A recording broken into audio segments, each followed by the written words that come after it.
So the three things I've talked about so far, document databases, relational databases, and graph databases, they're more used for like storing data. They're more for like being original sources of truth. And they're meant to be original sources of truth.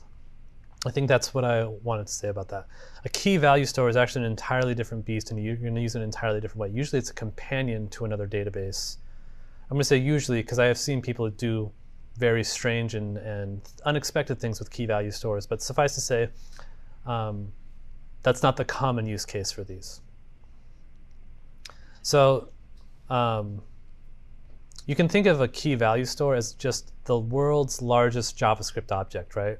Where you can set a key on an object to be some sort of value, and then later you can come back and say, give me back the key that I stored in this particular object. This ends up being really useful for a couple of things. One of them is for caching, right? So if you have some sort of like very expensive operation to do, and you don't want to have to redo it every single time that someone makes a request to a particular endpoint, a key value store is actually one of the best things you can use for that.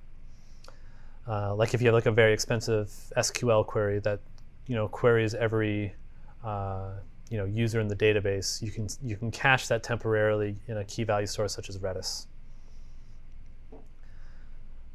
What else is these used for? One of the things about key value stores is normally you don't store data in there that you can't afford to lose. So caching is a good example. You can afford to lose your cache. Like it might suck to lose your cache, but you're not going to drop data. Another good use case would be like telemetry. Like if you lose all of your telemetry for a day or something like that, it's probably not the end of the world. You don't want to, but if you lost it, you wouldn't cry about it. Whereas like if you were storing bank transactions in Redis, might be a problem. And a bigger example, this will actually be Memcache, and we'll talk about that here in just a second. Again, people are going to disagree with me. I think that's, but I don't think it's a controversial thing to say is that you typically don't want to use a key value store for mission critical data. So we'll get into it. I'll show you how to use Redis here in just a second, but I just want to let you know that there are a couple other options out there that are not Redis. One of them is Postgres has an ability called HStore, which is really a key value store.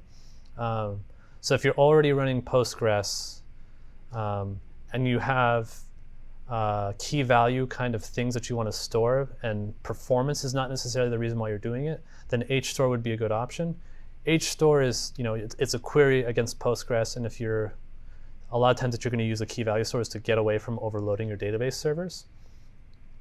And so you don't want to just add more things to your database server. That kind of defeats the purpose of why you would use a key value store in the first place. So HStore is not going to solve all of these problems, but I just wanted to throw it out there. It is actually possible to do it with Postgres. The most common one I would say is Memcache. I imagine many of you have probably heard of Memcache, probably have used Memcache. Memcache is like the SQLite of key value stores in the sense that it's very simple, it's very small, and it's meant to do huge amounts of operations because it's not going to write anything to disk ever. So if you turn off a computer, guess what? Your entire Memcache goes away. So that can be a little scary to people. So don't store essential stuff in Memcache. But if you're just doing like really quick caching kind of things, Memcache is actually a really good option for that. It's like the most simple program in the world. All you do is give it keys and ask back for keys. That's really the entire capability of what Memcache can do. Today we're going to talk about one called Redis. I also hear people say Redis. It just sounds weird to me, so I'm gonna stick to Redis. Redis stands for Remote Dictionary Server. I think that kind of makes sense. If you're a Python developer, it's a remote dictionary that you can read and write to. I've used it a lot in my career. I'd say it's one of the most common pieces of infrastructure that I see. I know Azure offers like a managed Redis. I know AWS does. A lot of companies offer Redis. It's an open source project as well.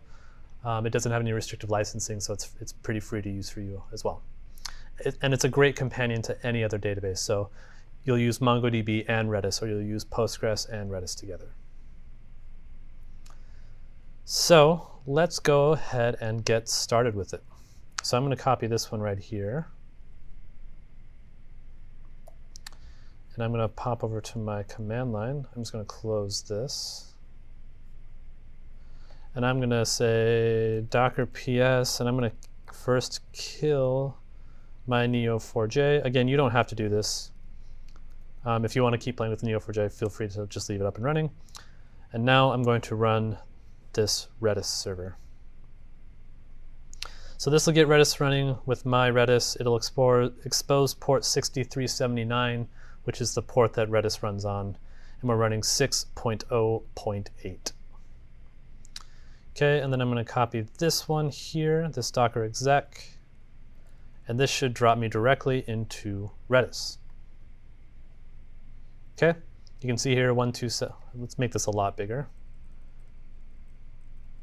So you can see here I'm just dropped directly into 127.0.0.1639 because I'm actually running this from inside of the container, so I'm connecting locally, technically, to Redis.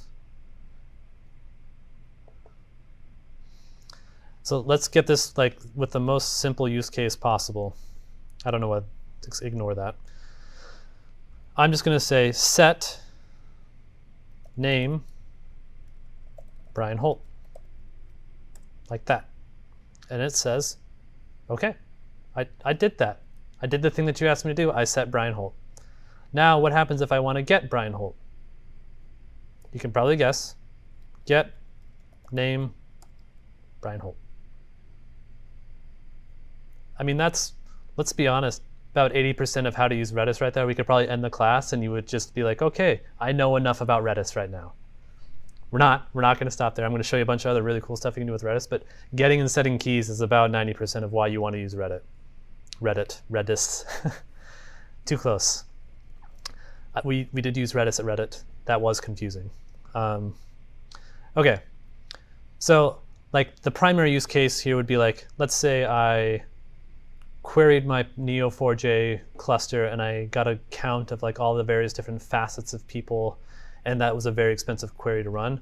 What I would do is I would take that query result and I would put it in Redis, and I'd say, all right, I have to rerun this query like every day to make sure this is fresh, but I can just come in here and say like get Neo4j results, and it would just give me back the results, so I don't have to recalculate it every single time, right? So it's a cache of what I did from Postgres.